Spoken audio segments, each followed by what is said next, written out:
మార్వాడి అనగానే మనకు గుర్తుకొచ్చేది బిజినెస్. ఎందుకంటే ప్రతి ఒక్కరూ లైఫ్లో ఒక్కసారైనా వినే ఉంటారు.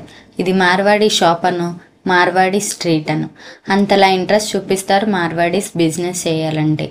అలాంటి విజన్తో ఒక మార్వాడి కుటుంబం నుంచి వచ్చిన వ్యక్తి సెత్ శివ్ నారాయణ్ బిర్లా. ఆయన స్టార్ట్ చేసిన బిజినెస్ని ఆయన వారసులు 168 సంవత్సరాలుగా ఎంతో సక్సెస్ఫుల్గా రన్ చేస్తూ ప్రపంచంలో 6 కాంటినెంట్స్ 41 కంట్రీస్లో కంపెనీని స్టార్ట్ చేసి బిజినెస్ని రన్ చేస్తున్నారు. అదే ఆదిత్య బిర్లా గ్రూప్స్.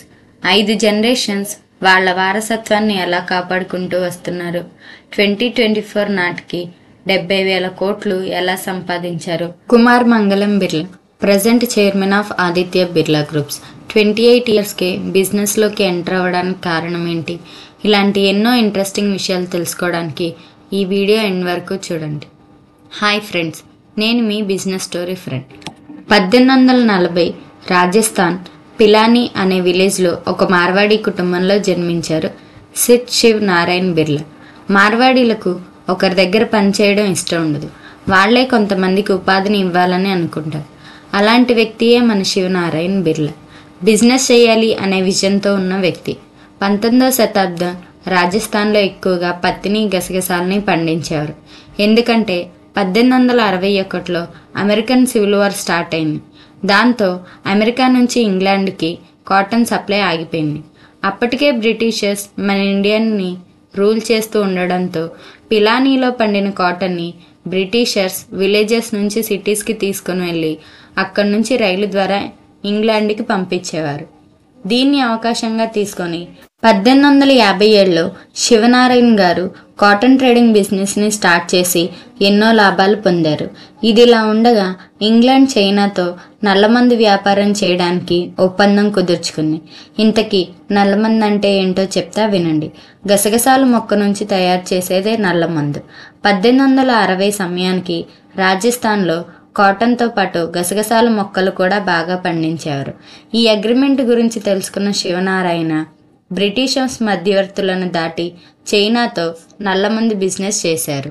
జీవితంలో ఎంత సంపాదించినా అనుభవించడానికి ఎవరూ లేనప్పుడు ఎన్ని ఉన్నా అవి వృధానే అవుతాయి.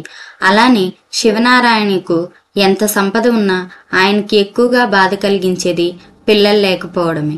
బల్దేవ్ దాస్ని దత్తత తీసుకొని 1880లో ఆయన వ్యాపారాన్ని బల్దేవ్కి అప్పగించారు. తన తండ్రి మొదలుపెట్టిన వ్యాపారాన్ని విజయవంతంగా నడుపుతూ జుగ్గల్ కిషోర్ని స్థాపించారు బల్దేవ్ దాస్ బిర్లా. బ్రిటిషర్స్ పరిపాలనలో ఎవరైతే కామర్స్, ఇండస్ట్రీ, పబ్లిక్ సర్వీసెస్ చేస్తారో వారికి రాయ్ బహదూర్ అవార్డుని ఇచ్చి సత్కరించేవారు. బల్దేవ్ దాస్ బిర్లా 1917లో రాయ్ బహదూర్ అవార్డుని అందుకున్నారు. 1925లో ఆయన చేసిన మంచి పనులకి ఆయన్ని బ్రిటిషర్స్ అందరూ రాజా అని పిలిచేవారు. ఇప్పుడు బిర్లా మందిర్ అని పిలిచే లక్ష్మీనారాయణ టెంపుల్ని 1939లో కట్టించి మహాత్మా గాంధీ గారితో ఇనాగ్యురేట్ చేయించారు బల్దేవ్ దాస్ బిర్లా. ఆయనకున్న ఆస్తిని 4 కొడుకులకి సమానంగా పంచారు. గమనిక, ఇది బిర్లా ఫ్యామిలీ ట్రీ. బల్దేవ్ దాస్కి 4 కొడుకులు. అందులో 3వ కొడుకు అయిన Ghanshyam Das Birla one of the Aditya group owner. ఈ వీడియోలో మనం ఆదిత్య బిర్లా గ్రూప్ గురించి మాట్లాడుకుంటున్నాం కాబట్టి కంపెనీకి సంబంధించిన వ్యక్తుల గురించి మాత్రమే తెలుసుకుందాం. అర్థమైంది కదా? ఘన్శ్యామ్ దాస్ బిర్లా ఏప్రిల్ 10, 1894లో జన్మించారు. ఘన్శ్యామ్ దాస్ బిర్లాని జీడీ బిర్లా అని పిలుద్దాం.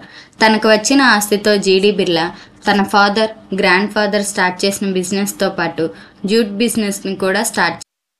అప్పటికే ప్రపంచం మొత్తం వరల్డ్ వార్ 1 జరుగుతుంది. వార్స్కి కావలసిన వస్తువులను తీసుకెళ్ళడానికి జూట్ బ్యాగ్స్ని యూజ్ చేసేవాళ్ళు. దాంతో జూట్ బిజినెస్కి డిమాండ్ బాగా పెరిగిపోయింది. మన ఇండియాలో జూట్ మిల్లుకు ఓనర్ అయిన ఫస్ట్ పర్సన్ జీడీ బిర్లానే. ఏం టైంలోనే ఇండస్ట్రీస్ని కూడా ఎస్టాబ్లిష్ చేశారు. Birla jute mills, cement works, sugar and chemicals అంటూ వ్యాపారాన్ని పెంచుకుంటూ పోయారు జీడీ బిర్లా. మన ఇండియా ఫస్ట్ హోమ్ మినిస్టర్ అయిన సర్దార్ వల్లభాయ్ పటేల్ గారు చెప్పడంతో 1948లో బిర్లా విశ్వకర్మ మహావిద్యాలయన్ ఇంజనీరింగ్ కాలేజ్ని గుజరాత్లో కట్టించారు.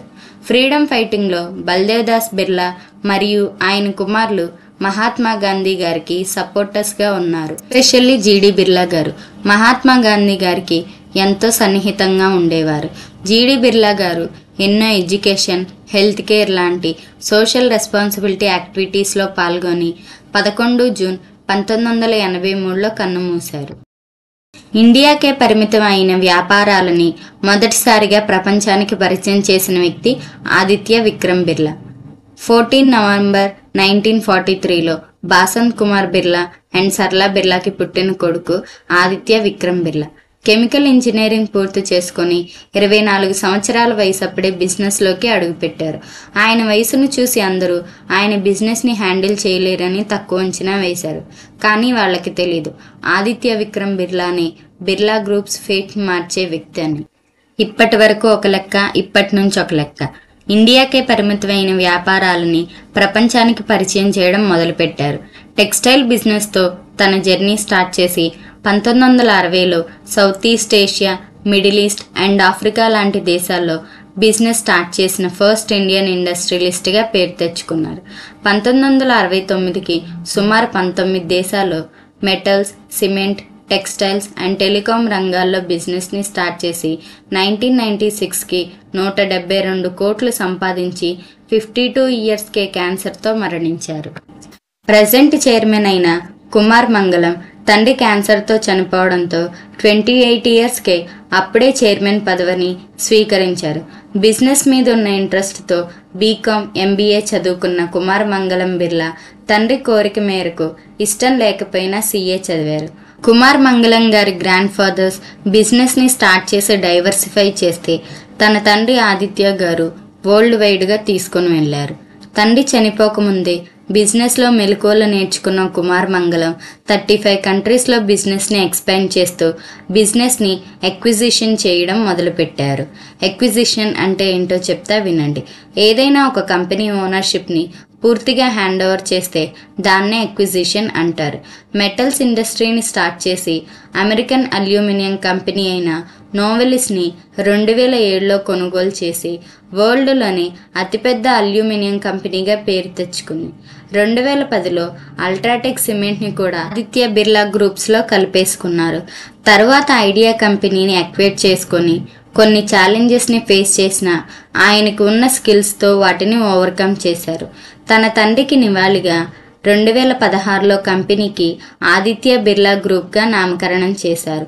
ఆదిత్య బిర్లా చనిపోయే టైంకి 172 కోట్లు ఉన్న బిజినెస్ని 2024కి 70,000 కోట్ల బిజినెస్గా చేసి చూపించారు కుమార్ మంగళం బిర్లా. ప్రశాంతమైన ప్రవర్తన, ముందు చూపు, నైతిక విలువలే కుమార్ మంగళం లీడర్షిప్ స్టైల్స్. ఈయన లీడర్షిప్లోని Aditya Birla groups global power హౌస్గా ట్రాన్స్ఫార్మ్ అయింది. 2023 Padma Bhushan, third highest civilian honour in India అవార్డులను దక్కించుకున్నారు. బిర్లా ఫ్యామిలీ ఎక్కువగా ఎఫిషియన్సీ, సస్టైనబిలిటీ అండ్ ఇన్నోవేషన్స్కి ప్రాధాన్యత ఇచ్చేవారు. క్వాలిటీ మరియు నమ్మకమే వారి పెట్టుబడి. 70,000 కోట్లు సంపాదించిన ఇండియాలో ఫస్ట్ రిచెస్ట్ కంపెనీ అవ్వలేదు. ఎందుకంటే వాళ్ళ యాన్సిస్టర్స్ నుంచి కూడా సంపాదించిన దానిలో సొసైటీకి ఎంతో కొంత హెల్ప్ చేయడం వారి అలవాటు. ఎన్నో education, health care, women empowerment and sustainable development సంస్థలు రన్ చేస్తూ 7,500 గ్రామాల్లో 90 లక్షల మందికి పైగా సేవలు అందిస్తున్నారు. కాటన్ ట్రేడింగ్ బిజినెస్తో మొదలుపెట్టి metals, mining, cement, textile, telecom, fashion, real estate ఇలాంటి ఎన్నో రంగాల్లో బిజినెస్ చేస్తున్నారు. రీసెంట్గా పెయింటింగ్స్ని కూడా స్టార్ట్ చేసి ఎన్నో ప్రొడక్ట్స్ని ఆదిత్య బిర్లా గ్రూప్ ద్వారా ప్రపంచానికి అందిస్తున్నారు. బిర్లా గ్రూప్ ఏ ఏ రంగాల్లో బిజినెస్ చేస్తుందో ఒకసారి ఇక్కడ చూడండి. UltraTech cement, VI, Peter England ఇలా ఎన్నో కంపెనీస్ని ఎక్వైర్ చేసుకొని ఈ సంస్థ ద్వారా దేశానికి, ప్రజలకి ఏదో ఒక హెల్ప్ చేస్తుంది. డైవర్సిఫికేషన్తో రిస్క్స్ తగ్గించి ఎక్స్పాన్షన్తో ప్రపంచానికి పరిచయం అయ్యి సోషల్ రెస్పాన్సిబిలిటీతో నిజమైన సక్సెస్ని అనుభవిస్తుంది ఆదిత్య బిర్లా గ్రూప్. ఈ వీడియో మీకు నచ్చితే లైక్ చేసి ఈ స్టోరీ మీద మీ ఒపీనియన్ కామెంట్ చేయండి. బిజినెస్ స్టోరీస్ మీద ఇంట్రెస్ట్ ఉన్న వాళ్ళకి షేర్ చేయండి. సబ్స్క్రైబ్ చేసి బిజినెస్ స్టోరీస్ ఛానల్లో ఫ్యామిలీ మెంబర్ అవ్వండి. ఇది ఆదిత్య బిర్లా గ్రూప్ కంపెనీ వెనుకున్న స్టోరీ. మీకు సక్సెస్ స్టోరీస్ కావాలో ఫెయిల్యూర్ స్టోరీస్ కావాలో కామెంట్ చేయండి.